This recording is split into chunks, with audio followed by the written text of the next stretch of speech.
ans, SOS Village d'Enfants Monde soutient les enfants en détresse. L'association, qui est membre de l'organisation mondiale SOS Kinderdorf International, vise le développement et le bien-être de l'enfant pour qu'il devienne un être indépendant, responsable et actif dans la société. L'aide de l'organisation repose sur 4 grands volets. Le premier concerne les villages d'enfants. Il s'agit d'une prise en charge de type familial qui accueille les enfants orphelins ou abandonnés dans un village d'enfants où ils trouvent un nouveau foyer et une famille. Le deuxième volet s'occupe des programmes de renforcement des familles. Ils sont destinés à soutenir les familles vulnérables pour qu'elles deviennent autonomes dans la prise en charge de leurs enfants.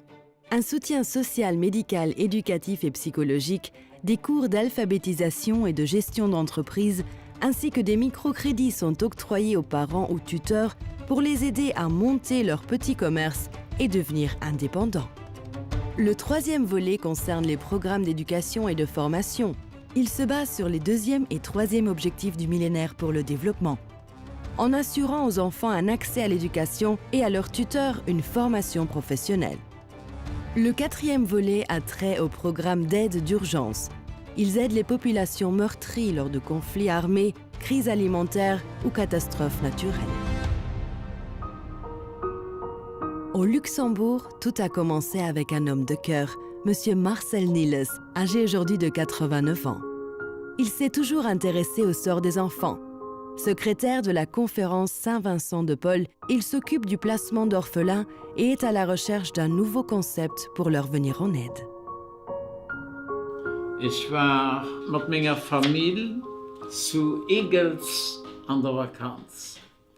An der Motor luch am Salon, luche Bücher von allerhand Sorten do touristische Rekommandationen. An E-Buch luch dran, Buch die SOS Kinderdörfer. An dann ist Buch geholt, an den Abend ganz gelesen. Ne?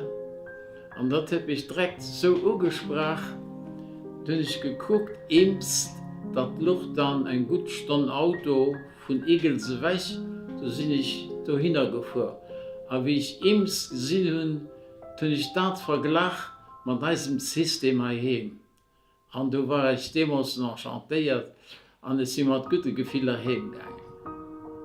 Und den 12.10.62 hat der Gemeinderat eine schriftliche Ermächtigung geschickt, für die Kinderdörfer als Revanche zu gründen. Da war ich heim, da hatte ich eine Ermächtigung an zwei alten Ländern. Und dann ich musste gucken, für irgendwie etwas daraus zu machen.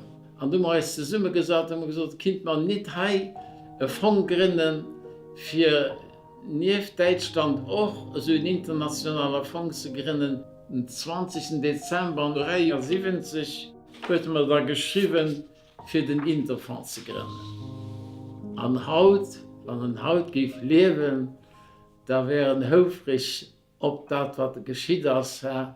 Und da habe ich dax gedacht, muss in dax viel Geduld tun und ein bisschen Energie, für zu einem großen Ziel zu kommen.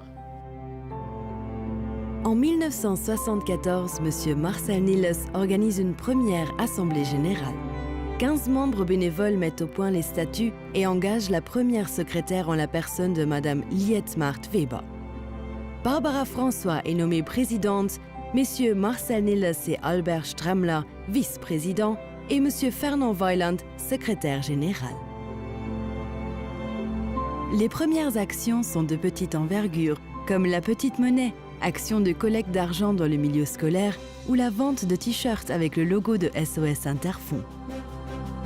Les premiers parrainages SOS débutent dès 1976 et sont encore maintenant un des éléments clés dans la collecte de fonds. L'association publie son propre bulletin dès 1977. À Noël 1983 est lancée pour la première fois l'action « Ton invité silencieux » qui consiste à inviter de manière symbolique un enfant SOS à sa table de Noël. L'orchestre RTL, l'actuel Orchestre Philharmonique du Luxembourg, ainsi que des solistes de renommée internationale acceptent de jouer gracieusement pour les concerts de gala mis en place dès décembre 1976. Son Altesse royale Joséphine Charlotte, patronesse de l'association, la soutient dès ses origines. Elle connaît bien les villages d'enfants SOS comme elle a visité le village d'enfants de Hinterbrühl en Autriche en 1977. L'association luxembourgeoise contribue à soutenir des projets en Amérique du Sud, par exemple au Honduras, au Chili ou en Équateur, avec des constructions de maisons familiales, d'écoles et de cliniques.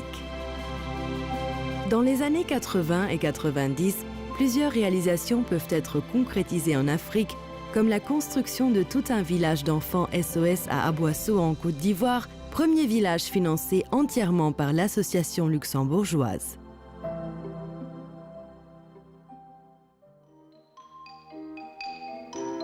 Le 23 octobre 1999, à l'occasion des 25 ans de l'association luxembourgeoise, le jeune et talentueux percussionniste Chichi donne un concert au Conservatoire de Luxembourg-Ville.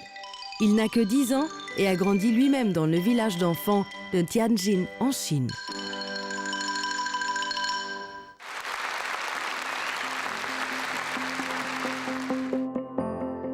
Sophie Molitor est nommée directrice de l'ONG en 2002. En 2004, le village d'enfants de São Domingos au Cap-Vert est inauguré. Le principe de la mère SOS y est appliqué. Dans les villages d'enfants, les maisons familiales, qui accueillent entre 5 et 10 enfants, sont gérées par les mères SOS. Celles-ci créent une relation étroite avec les enfants qui leur sont confiés et leur apportent la sécurité, l'amour et la stabilité dont ils ont besoin. Formées à la prise en charge des enfants, elles vivent avec eux et orientent leur développement jusqu'à ce qu'ils deviennent autonomes. Le 26 décembre 2004, un tsunami ravage l'Asie. SOS Village d'enfants intervient rapidement et met en place un programme d'aide d'urgence pour secourir l'Inde, l'Indonésie, le Sri Lanka et la Thaïlande. Suite à cette catastrophe, la violoniste Anne-Sophie Mutter donne un concert de bienfaisance dans la Nouvelle Philharmonie pour soutenir les victimes du tsunami. La grande-duchesse Maria Teresa accorde son haut patronage à l'association en mars 2005 et participe aux célébrations des 10 ans du village d'enfants de Dren en Bulgarie. SOS Interfonds y a soutenu la construction d'une maison familiale, le Haus Luxemburg. Als het mij een esprit de famille die een probeert te gaan, kan er anders van dat immens wichtig. En mai 2005, les membres de l'Assemblée générale décident de changer le nom SOS Interfonds en SOS Village d'enfants Monde. L'ONG a financé intégralement un village d'enfants à Savannakhet au Laos grâce au soutien des donateurs et du ministère des Affaires étrangères. L'inauguration a lieu en 2008.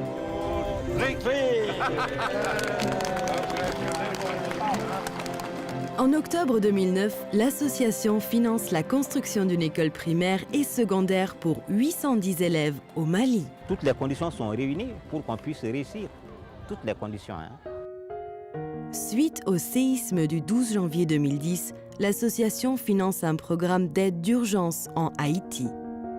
L'école communautaire de Port-au-Prince ouvre ses portes en 2012 et accueille 500 élèves.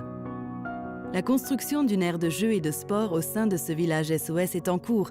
Par ailleurs, 9 écoles encore fortement endommagées sont en train d'être rénovées à Port-au-Prince. Marjolaine Frieden est nommée présidente de l'ONG. Elle assure avec beaucoup d'engagement sa tâche car la cause des enfants lui tient particulièrement à cœur.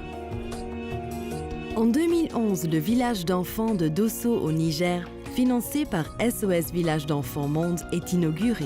C'est un plaisir et un honneur de vous soutenir dans votre très belle charge, car nous sommes une grande famille SOS dans le monde entier.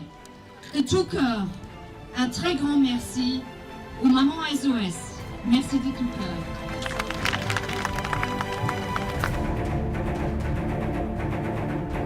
En 2013, l'association a soutenu 52 projets dans 24 pays destinés à plus de 60 000 enfants, jeunes et adultes nécessiteux. Un grand merci à tous nos amis pour leur confiance et leur élan de solidarité. Grâce à eux, les enfants peuvent retrouver le sourire et avancer avec confiance vers leur vie d'adulte.